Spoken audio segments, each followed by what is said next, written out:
Now, there we are, right? Okay. Welcome, everyone. This is Developer Line, a series of live streaming shows powered by Fuel Network. Today, we begin with Nerding Around. This is a specific space meant to explore and learn about new fancy words, crazy topics, and trending issues in the blockchain Web3 ecosystem. But what is this all about? So, this is Developer Line, a series of live stream shows. We will be live each week covering a different show. So, today we begin with Nerding Around, but this week we will have Inside Fuel Live. This is hosted by Ruben and is meant to be a space for fuel bytes, ecosystem alpha. Then we go for the deep dive. So we will have a front row seat with the best talent of on the fuel ecosystem. Let's see the code, the secrets, the insights. In 2 weeks, we will be um, inviting Dai from the SDK team to showcase a new tool, which is npm create fuels that allows you to use the whole fuel tool chain without the need of having Rust installed in your machine. Then, and closing the month, we have Hack Stories hosted by Call Delegation, an open call for those who dare to tell the scariest anecdotes. From the Wrecked Hall of Fame, monthly guests will show us the best way to get our wallets drained so you don't have to take the pain by yourself. So, let's go back for today's topic, which is accounts, cross chain, and UTXO. So it's not going to be all myself. It's a very big room to be all alone. So let me introduce you, Mr. Ruben. There you go. You're live now. Hello, everyone. This is Ruben, head of community at Fuel, and super excited to be here with Sandusky today. Well, Ruben, please tell us how's the weather there? Where are you based now? I'm in Paris, born and raised here. So, it's winter here. I'm not sweating as you are. It's pretty cold in there. So, yeah, just surviving, I guess. Surviving the winter, well, that's both a statement. It seems like winter should last like a few weeks, right? It's almost ending.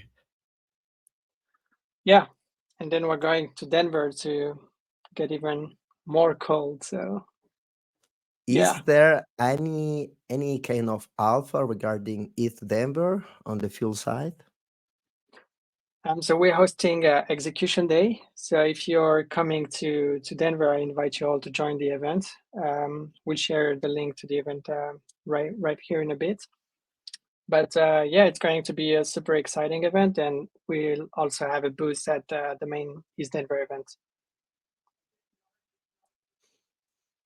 Well, now you know. Please check fuel Twitter so you can get all the details regarding execution day. Well, let's begin with this. Today we will be talking about account abstraction, UTXO, cross-chain domain, but let me settle a context right here because there was a moment in the ancient history which was the Swift system. So 10 years ago, actually, right now, most of the people use this method, but 10 years ago, when you need to send money from one country to another, you used the Swift system. So one bank makes a call into another bank, who then makes a call to another bank, and so on until they reach your final destination. In that moment, blockchain was just a small group of people wondering how a seamless future might look like. And here we are, 10 years later, dealing with a lot of addresses, a lot of chains, a lot of stuff messing around. So we have a lot of seed phrases, we have a long string of characters representing our wallets. So what's happening? The promise was to get a seamless experience, easy way to send money around the world and hold assets and so on. But it seems like it's getting more difficult each time. So I have something here I want to show you. It's an article. So there you are. Let me share my screen.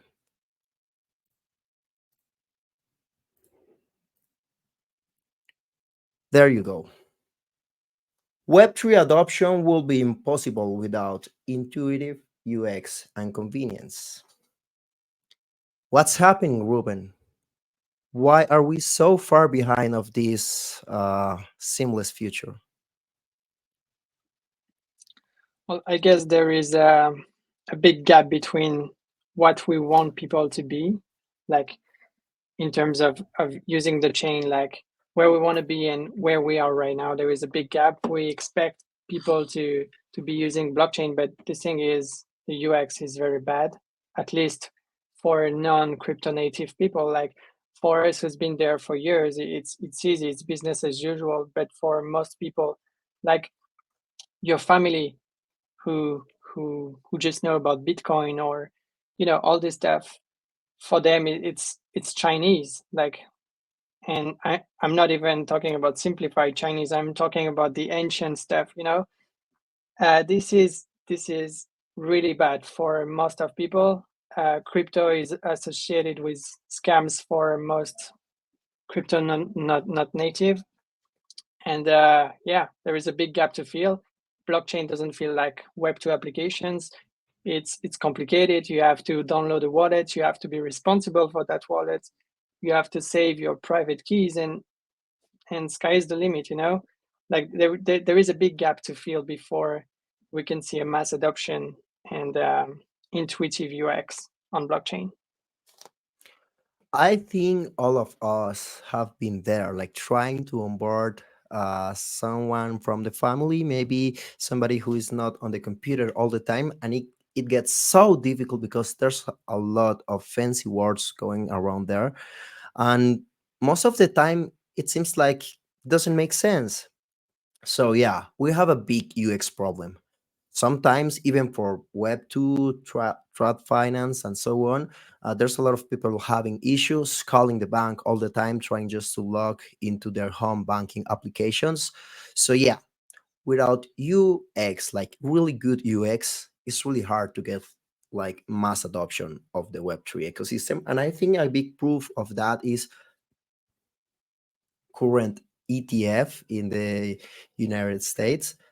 Um, because most of the people don't want to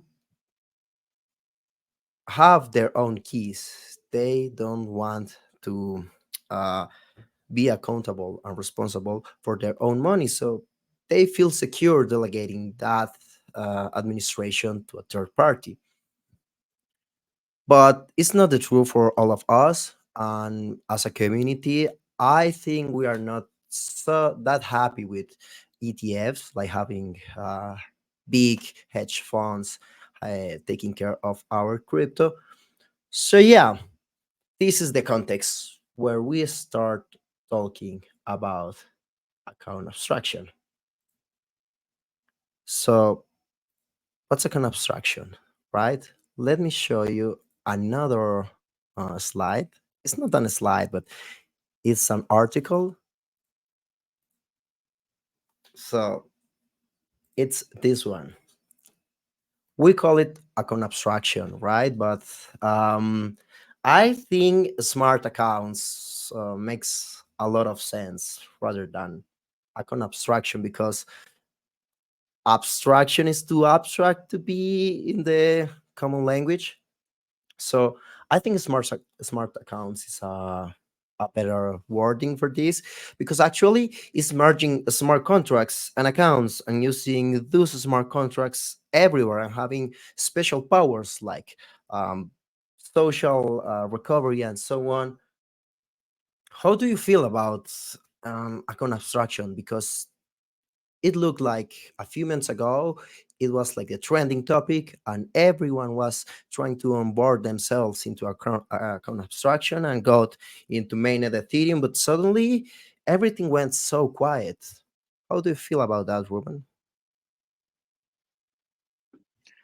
It's all about trends and hype. So I think icon abstraction is a very trending topic, and it will still remain one.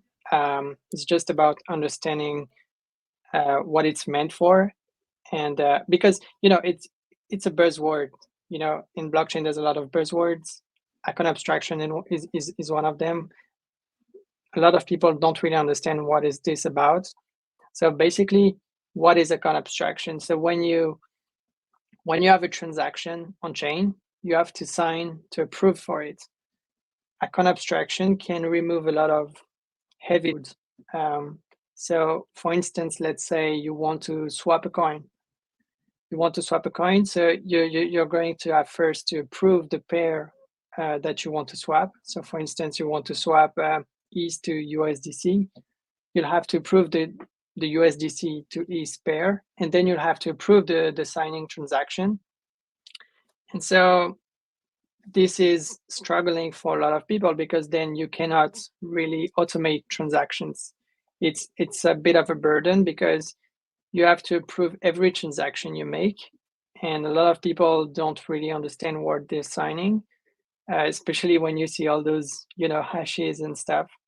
So smart accounts are a good way, in my opinion, to remove some of the heavy load. For instance, you put some money, some crypto in a smart account, and you define the conditions of spending of those coins um, beforehand, and then those transactions can happen without you having to sign for each one of them. So, for instance, let's say you have a Spotify account, you want to pay for your subscription every month. You can pay in crypto in the future, and you so if you don't sign for your transaction every month at a specific time, then your transaction will be revoked basically if you don't have account abstraction. If you do have it, then you can beforehand sign for the next 10 transactions from your account to the Spotify account, and then you'll have seamless, a way better UX than we have right now.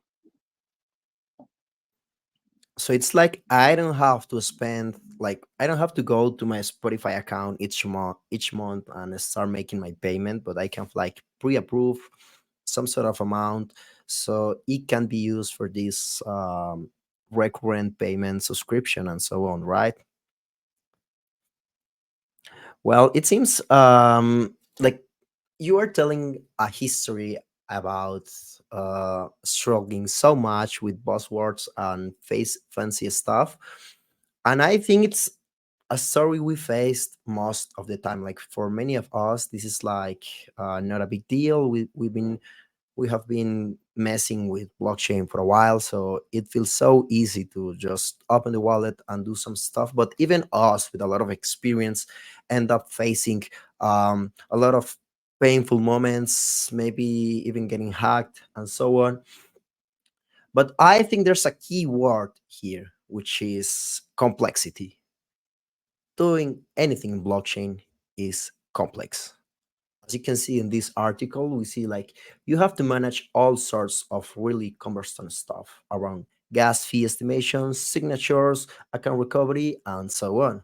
So account abstraction is abstract, remove, take away, cover all of these details into a bigger blanket, and use this blanket, this template, this boilerplate to hold our interaction, and then under the hood perform all of these complex actions. So we can think in account abstractions as a way to cover away all of the complex stuff and just focus on the easiest stuff, which is going to a place, spending money, interacting with an application, and so on and so on. So how is that account abstraction might be a key into another big pain point, which is cross chain domain. So, what's going on with cross chain domain? So, as I told you in the beginning of this live stream, there was a time when sending money required one bank to call to another bank and so on. And feels like in Web3 we have something pretty similar, which is bridging.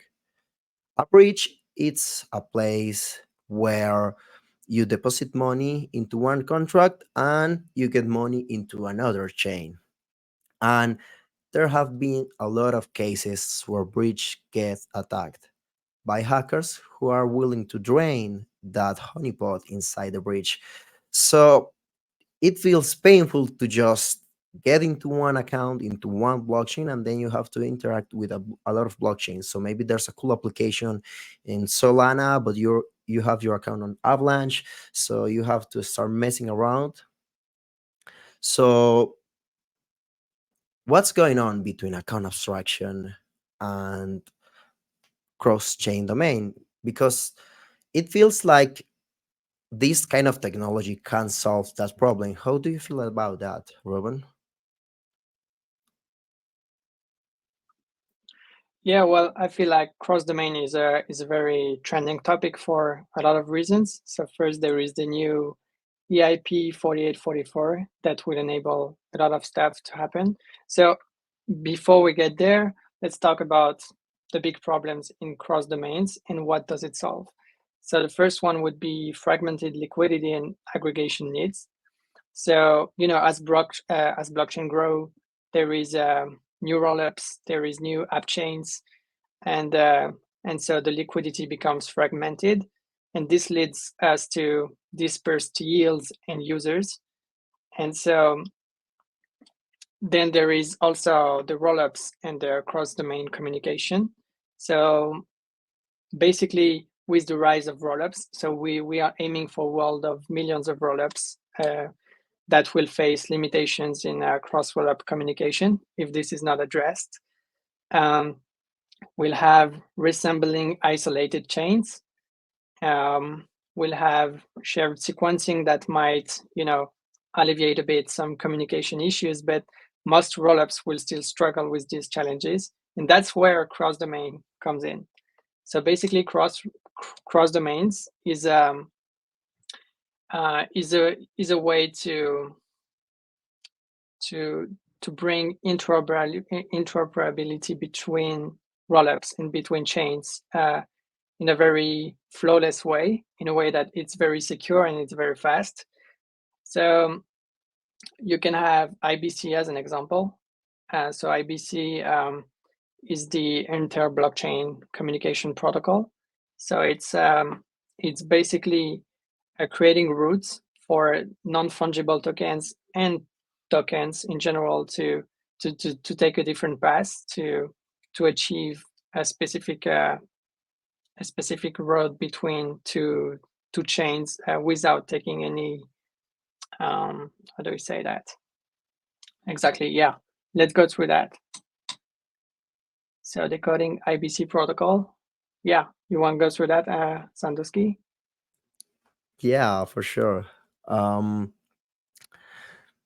so I'm just trying to grasp around this, which is this article who says the impact from ABC into Web3. Um, I don't want to like stay too long here, but trying to portray that there's a lot of people doing a lot of effort trying to solve this cross chain issue, trying to get your account to work everywhere without having to switch between networks, bridging, having to handle your identity in multiple places.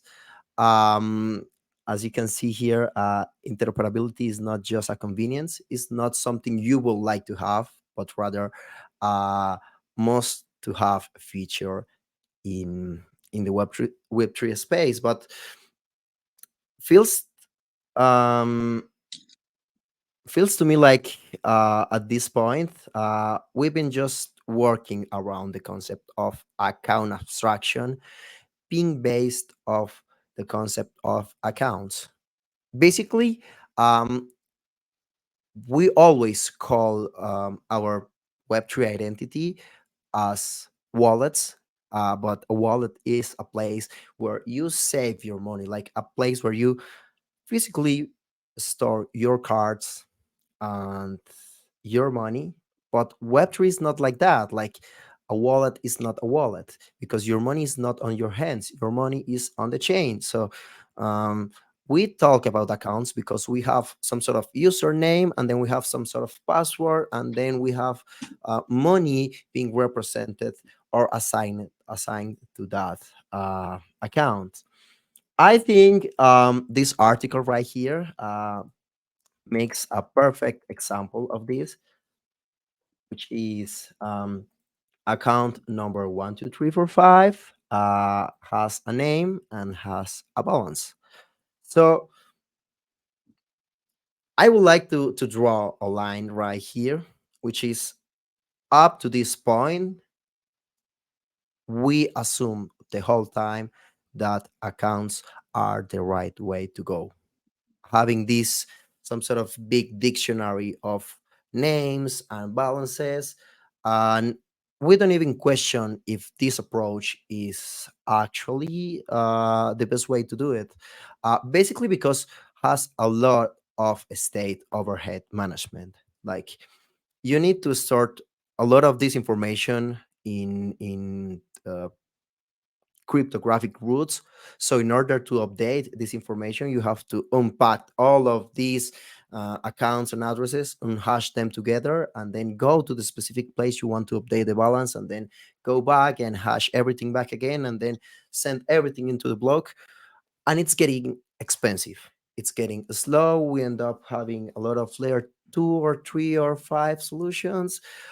But I would love to question the concept of accounts and questioning the account model. Bring us to this topic, UTXO. So in Twitch we have Bruce Lee asking. this question right here. I know it's off topic, but can't you explain what problem predicates solve? Well, Bruce, I don't think that's off topic. I think actually it's a really good question because is the best place to start talking about UTXO versus account-based chain models. So, UTXO, another fancy word, unex- unspent transaction output. What is this and what it has to do with predicates? I would like to start by saying that UTXO is something you're already familiar with, but you don't know because Bitcoin works using UTXO. And predicates are some kind of programmable UTXOs. And they are not completely brand new because you already have something similar on Bitcoin. So, as you can see in this article, there are different methods of record keeping and recording programs on blockchain. The most popular are unspent transaction outputs model and the account based model. So, Bitcoin and its children, Bitcoin mainnet, Zcash, Bitcoin Cash, Litecoin, Dash, Dotcoin, and so on, they're using UTXO. So, basically, you don't have a balance in your account. You just have an account, and that account owns small piggy banks. And these piggy banks hold money. And when you want to spend money, you merge these piggy banks and create a new transaction output. So it's not like you have one Bitcoin, it's like you have enough UTXOs that allows you to expend one Bitcoin. Ruben, have you faced this concept of UTXO before? How was like your first time facing this concept? Yeah, so basically when you go to the groceries, you have you have money in your wallet if you pay cash, of course. And let's say you have $5. You want to buy something that costs $3. So you will have one UTXO of $5. So one unspent transaction output. You can see this as the change you have in your wallet, basically. So you give this $5, and then the cashier will give you back two. And this two is a UTXO. And so now, if you have multiple coins in your wallet, let's say you have $2, you have $3, and you have $1. All of these are UTXOs. If you want to buy something that costs $5 and you have one UTXO of three, one UTXO of two, and one UTXO of one, then in your wallet you'll have only one last UTXO of $1, and then you will give the combination of two UTXOs. So basically, this enables, in terms of blockchain, this enables parallelization of transactions. Um, Basically, how does it work? It's like you can combine multiple aggregation. Have you used an order book before? Like, let's say you want to use Binance. On Binance, when you go there, you have your money there. You have orders. You can see the book of orders. You have buys and you have sells. This is pretty much the same way UTXO works, in a sense that if your transaction has to pass, somebody has to do the opposite transaction, or you can combine multiple opposite transactions. So let's say I want to buy $5 of ETH today. If someone has sold $2 of ETH and someone has sold $3 of ETH, those two transactions will combine and be my entry door, if I can say that, if I can say it like that, to buying my $5 of ETH. It's funny because you mentioned paying with cash. And actually, I used to hate cash because it was like so inconvenient for me to use. But then I started to realize that actual cash is anonymous. Like, yeah, you can get your bills wet and so on. You can get your money lost, but it's actually anonymous. And I think there's a lot of people that will be using cash in the future because of this. And as we can see in this article, actually UTXOs allow us anonymity. It's like in Ethereum, when you have a seed phrase, that seed phrase only match to one account. So you have your seed phrase and you have your public address, and that's all. But with UTXO, you can actually have multiple public addresses connected to just one um, seed phrase. So it's really powerful. This concept is being used, as I told you, in Bitcoin, but you can find that in like more powerful chains like Cardano, Scroll, and of course Fuel Network, who has a built-in UTXO support, and there is where predicates come into the spotlight. So, what problem predicates solve? How do they work? Are they locally executed? What is this about? So, um, as you can see in this article, when you go to the drawbacks of the account model, um, comes the scalability issue. Um, it's not mentioned here, but account-based chains has a big problem, which is you can't know if multiple accounts are going to be updated in one transaction. Let me rephrase this. When you're sending a transaction into Ethereum, you don't have an easy way to know which transactions are affecting which accounts balances. But with UTXO, since you don't have a big dictionary of balances, you can actually know beforehand that multiple transactions can be running parallel. So, having an account based model requires us to have linear execution of transactions, but using UTXO, you can have parallel transaction execution. Why? Let me follow up with the grocery store example. If you are paying by card, maybe they have just uh, one device to read the credit cards. So you have to wait for one transaction to get successfully approved in order to get another transaction. But if you were willing to pay by cash, you can go to the next to the next cashier and then just spend your money because there's no a busy system, there's no device being used in order for you to pay. So here we are. What's the problem that predicates solve? And the answer is it allows us to do parallel execution, which is a bold topic because right now in the Web3 ecosystem, there's a lot of um,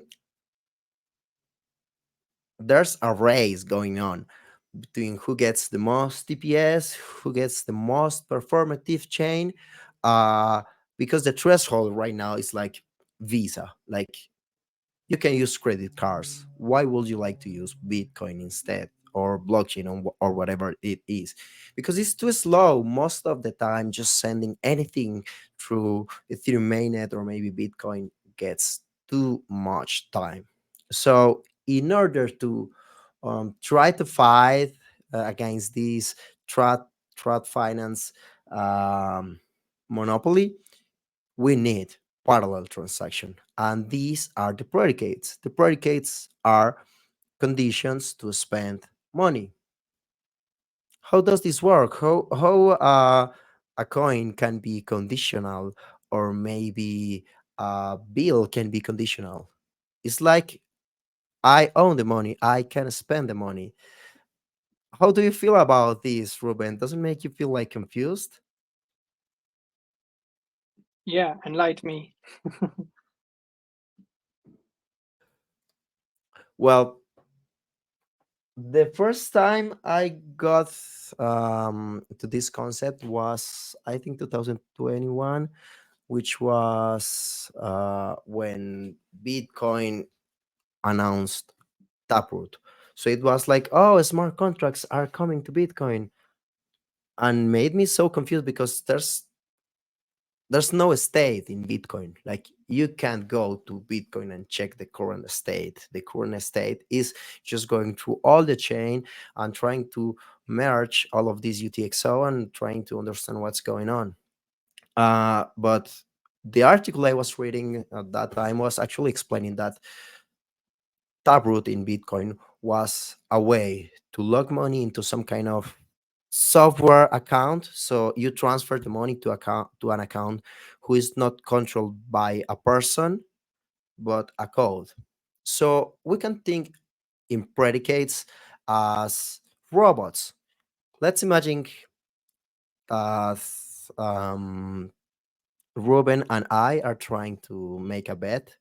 So maybe we are betting over, I don't know, soccer, which is football in the rest of the world.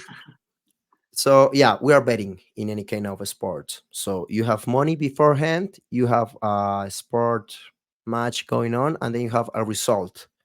And depending on the result, you will get uh, whether a losing bet or a winning bet. But because trust in humans sometimes doesn't go very well, you may end up losing your money. So uh, you might, you might need to place your money into a third party in order to verify the match result and send the money to whoever's gets the the the bet. Um, I can see in the chat a little bit of back and forth regarding a previous World Cup. Um, I didn't mean you to hurt your feelings, Ruben, but yeah, Argentina won last time, and Ben is betting on that. Okay, you got me this time, but next time you won't. Yeah. So let's imagine for 1 second that we are in the grocery store. We are trying to bet onto something.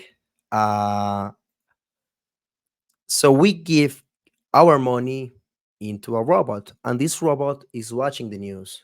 And whatever the result of the sports match is, the robot will whether send you the money or send me the money. That's a predicate. Or, as Ruben said here in the comments, predicates are like a stateless condition for expanding a UTXO. So UTXO, it's money in the form of a physical container, like, I don't know, a coin, a bill, and predicates are a stateless condition for spending these. Thinking in code or a specific implementation, you can say that UTXO are like code owned assets. So you have any kind of asset, you deposit that asset into a wallet, but this wallet has the special property that the seed phrase is code. And whatever is the result of this code, whether true or false, the money will be spent. So if you deposit the money into a UTXO account, if you deposit your UTXO into a predicate account, you need the condition of the code of this predicate to be true in order to have that money back. Otherwise, that will be lost forever. And it's pretty crazy because stateless is not something we are so used to hear about. Like, it's really common for us to see stateful applications like Ethereum, but even for account abstraction, we have a stateless approaches. So this is it. Okay, well, this went too big. Wow, I don't want to be that big.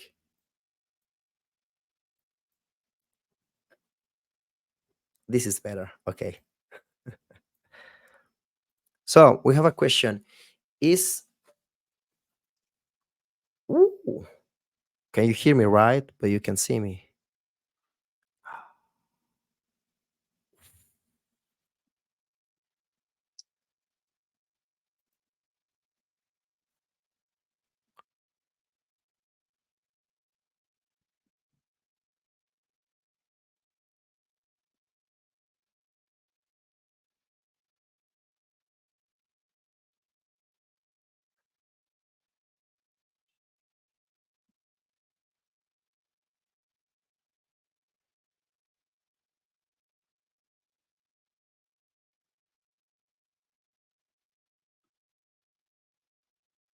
All right, what's happening here? Think I think Sandusky is gone. So if it's executed, oh, what's happening? I think it's coming back in a bit. Um, all right, guys. So if it's executed off chain, how is it validated on chain? So basically, it's an off chain condition that enable on chain condition to happen. I don't know if that makes sense to you, but let's say you want to have um, you want to associate a fuel address to an Ethereum address to be able to, I don't know, um, check if you're bridging tokens from the right address on Ethereum to the right address on fuel, then you can have enough. There you go. You're back. So yeah, I'm back. if you're if you're trying to, let's say, bridge tokens from Ethereum to Fuel, you can go through a predicate. This predicate will assess if the address corresponding to your Ethereum address corresponds to your Fuel address. If this is true, then the on-chain action can happen. But this is verified off-chain. It doesn't need to be off-chain to be on-chain and add more states. I don't know if that makes sense. Let us know in the comments. Well, it seems what it makes sense is to stop putting more state into the blockchain. It's like you need a space computer in order to run a full node of Ethereum. So, um, regarding a previous question, like what's the intention behind UTXO and predicates? Um, I think also it's because state bloat is becoming a real issue, and we need to move towards stateless solutions. So what is state bloat? Well, when I eat beans, I get my belly like bloated because my body can't process that much fiber. Something similar is happening with Ethereum. Like Ethereum is not meant to hold all that information, like sometimes meaningless information, like uh, I don't know, crazy ape profile picture or stuff like that. So state bloat is basically as more users get into the blockchain, more state is being generated. And right now, it's so hard to manage that much state. Um, there's a last article I would love to share, which is a case study. As far I knew, this is like not complete, but how to use or how to imagine UTXO account abstracted accounts using UTXO. And there's like a big question regarding this because Ethereum is an state machine. Then UTXO are stateless. So it's like not merging together. Oh, yeah, we have another question. But what exactly is required to have on chain to validate the transactions? Is there a hash of something? So, um, the chain is a ledger to record the state results. When you send a transaction, the clients or nodes are going to validate that transaction against the blockchain state. Regarding predicates, in order to validate the predicate, you are sending a transaction requesting to spend some kind of money. So mm, you can try to spend the money from my account, but you don't have the signature, so you can't. The signature, the process between the account and the signature, is something secured by cryptography rather than decentralization or nodes or so on.